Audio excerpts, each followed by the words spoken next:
Kapag kasi first time na merong impeachment against a vice president, paano yung succession if ever na mangyaring ma-impeach siya? Sino ang pipiliin? Susundin ba yung line of succession? SP, sir. Sino Hindi. Di ba magiging election issue yan that will affect, I guess, the minds, especially of the judges who are running in the election? Definitely. Naalala nyo nangyari na ito noon? Noong impeachment ni dating Chief Justice Davide. Papalapit na sa eleksyon yon. Davide. Yung pera. Papalapit sa eleksyon yon. Malapit na malapit sa eleksyon. Hindi, mambabatas pala ako noon. Miyembro ako ng Kamara noon. Nagkalinyahan ang simbahan nung panahong yon kumampi kay Chief Justice Davide. Inaaway kami ng mga bishop namin patungo sa isang halalan. Nangyari na yon sa ating kasaysayan. At titimbangin siyempre yon ng sino mang tumatakbo. Kung babalik tanawan ninyo, nangyari sa impeachment ni Chief Justice Davide, hindi ito nakalikom ng 1/3. Pinagbotohan yun sa plenaryo. Hindi nakalikom ng 1/3. Pumosisyon ng presidente noon laban sa impeachment, si dating Pangulong Arroyo, kung aking naalala. So, hindi ito unang beses mangyayari sa ating kasaysayan kung sakasakali. Sir, yung INC... Nandun nga lang ako sa Kamara noon. Anyway, sir, yung Iglesia ni Cristo, magsasagwa daw ng malakihang rally para harangin ang impeachment case against BP Sara. In support daw ito, so naging panawagan ng Pangulo. Anong... Ewan ko kung pareho yung napanood mo sa napanood ko, pero ang sabi ng Iglesia ni Cristo, susuportahan nila ang posisyon ng Pangulo na hindi siya sang-ayon sa impeachment. Pero, Malaki ang pagkakaiba nun kung inuna mo na yung pangalawa kaysa sa una. so, may ano ba? In support yata dun, sir, magsasagwa sila ng malakihang Bilang rally. pagsuporta nga sa posisyon ni Pangulong BBM, walang sinabing pagsuporta, kung tama ang pagkakarinig ko, at pagkakapanood ko, kaugnay sa sino mang binabalakang sampahan ng impeachment. So hindi yun Maliban na lang kung magkaiba yung napanood natin, pero mukhang pareho. Pero sir, ito nga in support nga dun sa panawagan ni Presidente na huwag na Yan. sana magkaroon ng impeachment. Pero hindi naman ito pagsuporta ng INC kay BP Sara. Hindi para sa akin na magsalita para sa kanila. Iniinterpreta ko lamang yung kanilang sinabi base sa mga salitang ginamit na ito'y pagsuporta sa posisyon at pananaw ni Pangulong Marcos na hindi makakabuti ang impeachment sa ating bansa sa panahong ito. So ito nga mangyayari, malokang rally ng INC, patunay na talagang very divisive itong impeachment. Marahil patunay na ayaw nila tulad ng maraming Pilipino na magkawatak-watak tayo kung kailan maganda na sana ang takbo ng ating bansa. At marahil posisyon ito na hindi dapat madiktahan ng isa, dalawa o tatlong tao kahit pinuno pa natin sila na magkahiwa-hiwalay at magkawatak-watak tayo. Obligasyon ng bawat Pilipino tiyakin at hanapin yung nag-iisang daan na pwede nating pagkasunduan at pagkaisahan sana. Imbis na pilit nating hinahanap yung pag-aawayan natin, pagkakawatak-watak natin at hindi natin pagkakasundo-sundo. Before NIMPA, bilang kayo yung Senate President na magkakaroon ng impeachment, parang, ano yun sir, how do you feel? May concern ka ba? Or Wala. mahirap ba yung magiging trabaho nyo bilang kayong Presidente na... May nagsabi nga sa akin, kung matutuloy yan, grabe, 3 oras kung papanoorin yan. Sabi ko, ikaw nga, manonood lang, kami uupo doon at 3 oras din mahigit. Pati kayo. Trabaho ang tingin ko rito. Kung dumating man, haharapin namin. Hindi mahalaga kung gusto namin ito o hindi, kung conveniente ito sa amin o hindi. Ang importante ay trabaho ito na inata sa amin ng saligang batas. At kung mangyayari man, gagampanan namin ito. Kung ano man ang reklamo o pag-reklamo sa likod o bulong-bulong sa likod kung gaano kahirap ang trabaho, bahagi na ng pagiging tao siguro yan. Pero patuloy namin gagampanan ito. Gusto man namin o ayaw namin. Pero yung mga non-lawyer senator, sir, dapat ba meron silang mga legal advisor para maging tama yung kanilang judgment? Well, nakita na natin dati yan. Hindi naman lahat ng umupo bilang impeachment judges ay abogado. Pero nagpakadalubhasa din sila, nagsanay at nag-aral. Maski naman ako, matagal na akong hindi nagpa-practice. Kung mangyayari man yan, kailangan ko rin mag-review at magbasa ng rules on evidence. Okay, Nympha, and then back to RG. Meron na kayong panawagan sa mga colleagues na manahimik dun sa impeachment complaints sa merits. Pero would you also advise them na maghanda na rin sa possibility, mag-aral na rin ngayon pa lang? Hindi. Dahil ayokong i-assume yung mga mangyayari at ayokong pangunahan. One way or the other. Dahil pag sinabi kong maghanda na, magsimula na kayo, ready, get set, pero wala pang go, baka isipin ako'y pumapabor o kumikiling sa paghahain o pagsampa. Malalaki na lahat ng mga senador. Matatanda na kaming lahat. Alam na namin yung mga dapat at di namin dapat gawin. Kung sa tingin nila malaki ang posibilidad na kailangan na magsimula mag-aral, nasa sa kanila yon. Kung mabilis naman sila mag-aral at mabilis matuto, hindi pa siguro muna kailangan. Hanggang nandiyan na. Pero sir, based dun sa, hindi ko alam kung tama doon i-base, pero based dun sa naging boto or decision ng House sa budget ng OVP, can you surmise from there na malamang-lamang na lumusot yung impeachment complaints? Ayokong pangunahan ang desisyon ng Kamara. At hindi ito pwedeng ibase sa naging desisyon sa budget ng OVP. Dahil political nga na proseso ito, nagsalita ang presidente at political head ng karamihan ng mga partido sa Kamara. So, kailangan din nilang timbangin yun at hindi pwedeng gamiting basehan yung naunang botohan. Lalo na't nagsalita na ang Pangulo kaugnay sa bagay na ito. Lagi sinasabi na magiging dahilan to ng pagkakawatak-watak, kapos kayo sa oras, but paano nyo, how can you hold the Vice President accountable dun sa paggamit ng confidential funds? Would it help na magsalita na siya, mag-explain na nga naman? Kasi paligoy-ligoy, sir, yung mga explanation eh. Pamanhin pero hindi ko komentaryohan dahil bahagi daw yan. Hindi ko pa nababasa. Impeachment. Nung ilan sa mga aligasyon laban sa kanya na inihain sa Kamara. Papangunahan ko na yung pagsunod sa panawagan ko sa aking mga kasamahan na huwag magkomentaryo pabor o kontra o magbigay ng opinion kaugnay sa bagay na yan. Pero so dahil ito'y political process, pwede talaga itong madaliin yung proseso? Walang kinalaman ng pagmamadali sa political process. Gagawin namin ang tama at sa takdang panahon at sa tamang proseso ang bagay na ito kung mangyayari man dahil obligado kaming magbigay ng due process sa sino mang nililitis. RG and then Mav. Ay, microphone.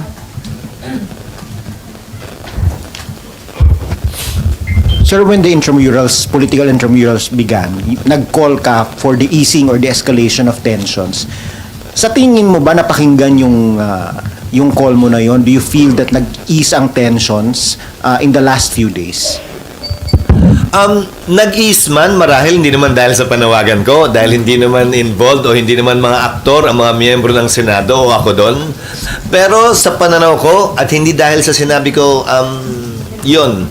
Sa pananaw ko naman ay oo, dahil kung titingnan mo yung mga nangyari doon sa mga sumunod na araw, medyo huminahon na rin ang ikalawang Pangulo, pinalaya yung mga dinete na.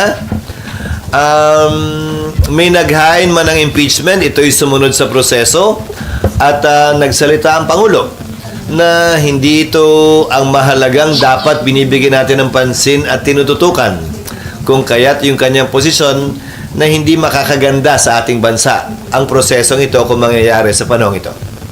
Okay, Mav. Pero hindi ko sinasabing dahil sa akin yun na ano na yun, nangyari na lang siguro. Sir, gaano po kayo kakumpiyansa na should it reach the Senate, it will be an evidence-based process and not a political party thing? As the presiding officer, I will make sure that the presentation of evidence will be allowed and given free, will flow freely. Kaya lang yung desisyon, hindi naman nangangahulugan na evidence o hindi evidence-based yon. Political na desisyon ito. Pero yung proseso, bilang presiding officer, ay magagarantiyahan ko yun at mataas ang kumpiyansa ko doon na gagawin namin lahat ng pamamaraan para tiyakin na anumang ebidensya ay makakalabas nang hindi niyuyurakan ang karapatan ng akusado o ninuman. Okay, before Daniel, sir, ano yung gagawin nyo para wag maulit yung nangyari, nagkaroon ng pag-walk out yung prosecution panel? Kanina During yun? ERAP time yun. Ano yung gagawin nyo to make sure na hindi yun mangyayari? Walang verdict, di ba? Walang nangyaring... Botohan ang nangyari doon. Bumoto ang impeachment court, hindi sumang-ayon yung mga prosecution. Kaya nangyari yun. Pero yung pagboboto, yung botohang yun at yung proseso sa pagboto, sinunod nila yung rules na impeachment court. Yung reaction na yun ay labas o hindi na saklaw ng proseso ng impeachment. Okay. Daniel. Sir, good morning. Sir, yung mga senators, usually kayo, nakikinig talaga kayo sa public opinion. And tingin nyo ba, sir, kung sakali lang dumating dito yung impeachment, malaking factor din yun? Dahil political process ito, oo. Dahil medyo batikan na ako, ika nga, pagdating sa impeachment processes. Unang term ko pa lang sa Kamara. Alam nyo, bago mag-1998, bago ako pumasok sa Kongreso, noong 1998, hindi dahil dala ko yun, hindi naman nagagamit itong provision na to ng saligang batas, kung maalala nyo this is what they would call a dead letter law noon. Nagsimulang gamitin ang impeachment 1998 muli, matapos ang 1987 Constitution. Bago nun, di naman ginagamit yan May inihain laban kay dating COMELEC Commissioner Luz Tangcangco, kung naalala nyo. Sinimula ng isa pang impeachment laban sa dating ombudsman, tapos kay Chief Justice Davide, tapos kay Pangulong Estrada. Kay Pangulong Estrada, tapos kay Chief Justice Davide, biglang nagamit na palagi yun.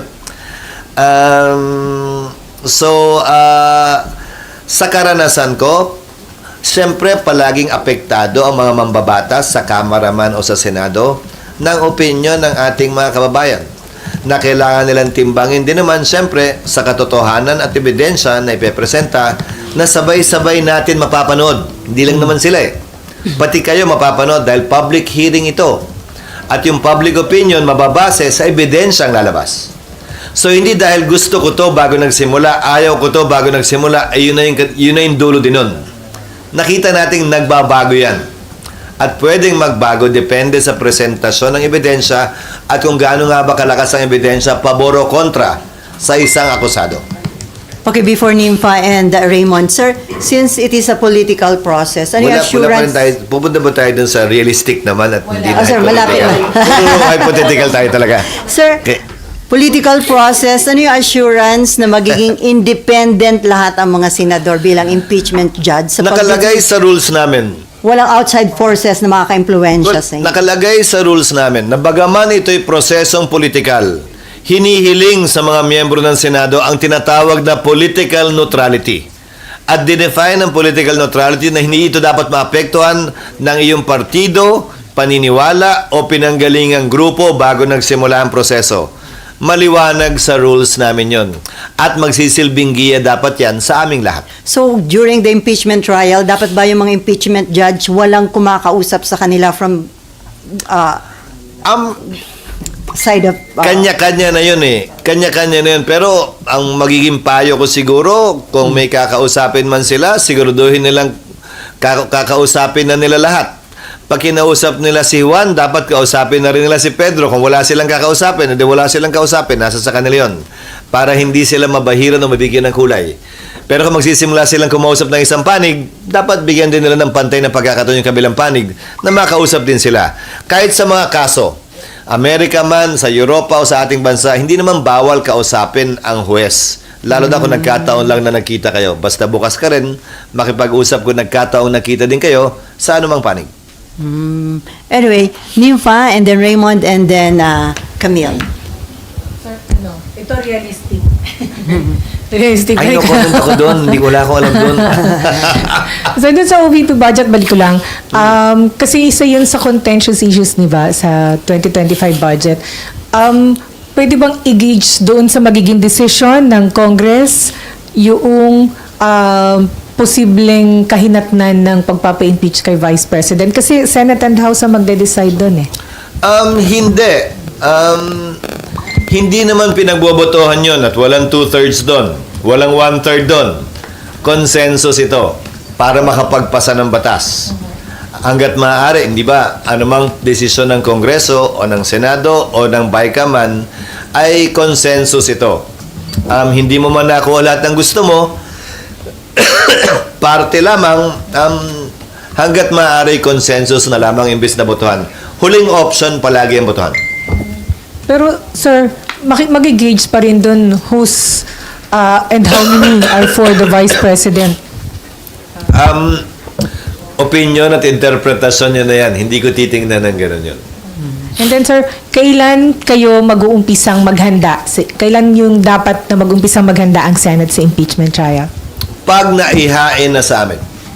Dahil pag naihain na sa amin, may proseso pa rin naman kami kailangan pagdaanan. Mga 2 hanggang 3 linggo yung prosesong yon. So may sapat na panahon. So until then, wala kayong movement, wala kayong meeting at all? Wala. Wala akong balak gawin yon bilang paghahanda dahil baka sabihin presumptuous kami, pinangungunahan namin, o may alam kaming hindi nyo alam. Parang judge lang naman yan eh. Hindi naman niya pwedeng i-assume na may kasong may sasampa sa kanyang korte. Gagalaw at action lamang siya pag meron na. In fact, when we started our respective terms in 2022, hindi naman, bagaman bahagi ng trabaho namin, hindi naman kami sumumpa bilang impeachment court judges eh, kasi wala namang kaso. Gagawin lamang namin yon kapag may kaso na. At yon ang hudyat ng pagsisimula ng proseso. Pag na-file dito, ang unang-unang kailangan namin gawin ay sumumpa bilang judges ng impeachment court. At mula doon, magko-convene at pagpapasahan namin yung ilang sa mga isong natalakay natin kanina. Pero until filed, dun pa rin ninyo mag-gauge kung may panahon kayo o wala o... Isa rin yun sa pagpapasahan namin, gaano kadalas ba to, kakayanin ba, paano ba yung schedule. Yung 3 weeks na binabanggit ko, sang-ayon yan sa mga prosesong kailangan namin gawin. Halimbawa, may bago kasing provision sa Rules of Court ngayon na kailangan bago makapagpatawag ng testigo, kailangan magbigay muna ng judicial affidavit. Para alam na magkabilang panig, mas mabilis, walang sorpresa. So wala yon sa impeachment rules namin, bagaman nakalagay doon na yung rules of court ay suppletorily applicable. So kung susundan namin yung prosesong yon, kailangan mo mag-issue ng summons, may 10-15 araw para sumagot, pag sagot, pwede mag-issue ng reply, tapos magsusumite ng mga ebidensya at mga testigo. Yung buong proseso yon, humigit kumulang 1 hanggang 1.5 buwan yon mula nang iniso ang summons. So may sapat, bago pa magsimula yung actual na trial kung mangyayari yun. So may sapat na panahon na makapag-aral ang mga miyembro ng Senado. Pero walang pumipigil sa sinuman na ngayon pa lamang ay magsimula. Pero may mga informal na kayong pag-uusap? Wala. Informal? Ay, wala din. None. Okay, si Raymond and then Camille and then back to Mav. Hello. Microphone. Bagong topic na tayo? Yun pa rin, sir. Yun pa rin. Sir, yung tanong lang kasi hindi naman kahit nasabihin nating parang pinangungunahan yung proseso. Pero pag kasi first time na merong impeachment against a vice president, paano yung succession? If ever na mangyaring ma-impeach siya, sino ang pipiliin? Susundin ba yung line of succession? SP, sir. Sino Hindi. Hindi susundan yung line of succession. Yung line of succession, papasok lamang yan kapag sabay na wala ang 1 at 2, sabay na wala ang 1, 2, 3. Doon lamang papalit ang pangatlo o pangapat. Nakita na nating nangyari yan. Nung natanggal si dating Pangulong Estrada, pumalit si then Vice President Arroyo, na bakante ang Vice President, ang ginawa niya, so hindi sabay na bakante. Nag-appoint siya mula sa Kongreso. Ang age requirement ng Congressman ay 25 years old, ang age requirement ng Senator ay 30 years old, ang age requirement ng Presidente at Vice Presidente ay 40 years old. So limitado ang pwedeng piliin ng Pangulo na magiging ikalawang Pangulo mula sa Kongreso na ang edad dapat 40 pataas. Wala naman yatang senador na bababa sa 40, so lahat ng senador ay qualified. Qualified. Pero may mga kongresistang below 40, hindi sila pwedeng i-nominate dahil hindi sila qualified. Yung ibang qualification ng Pangulo at Ikalawang Pangulo, taglay na ng mga mambabatas. Natural born citizen, registered voter, resident of the Philippines, and able to read and write. So yung edad lamang ang nawawala. So pipili siya at matapos niyang pumili, i-confirm ito by majority vote ng Kamara at ng Senado voting separately. Pag nangyari yon, siya na yung papalit bilang Ikalawang Pangulo at nangyari yan kay then Senator na naging Vice President Teofisto Gingon. So lahat ng senador qualified, sir? May Senator bang below 40? Wala naman Wala. yata eh. So lahat So qualified. yes, sa Kamara naman, hindi lahat, only because of age. But the President will nominate. Yun ang unang beses nangyari yan sa ating sistema at nakita nating tumakbo ng maayos yun. No more Raymond. Camille. Yeah. Hello, sir. Good morning. Yes, Sir, Camille. kasi during the time of former President Estrada, kasama po si Chief Justice Davide na gumawa ng parang mga rules ng Senado noon before the impeachment proceedings. What steps will you take to ensure na yung trial na mangyayari, potential trial, I mean, will be parang may rules din and steps kayong as guidelines na susundin? Will it be the same na prior to the potential trials, magkakaroon din ba kayo ng meeting with the Chief Justice since kasama siya sa magiging proceedings po nito? No, hindi siya kasama sa proceedings na ito. Ayon sa saligang batas, magbe-preside lamang ang Chief Justice kapag ka Pangulo ang ini-impeach. Sino mang ibang opisyal na ini-impeach na mababa sa Pangulo, ang magpe-preside lamang ay ang taga-Pangulo ng Senado at walang papel na gagampanan ang punong mahistrado.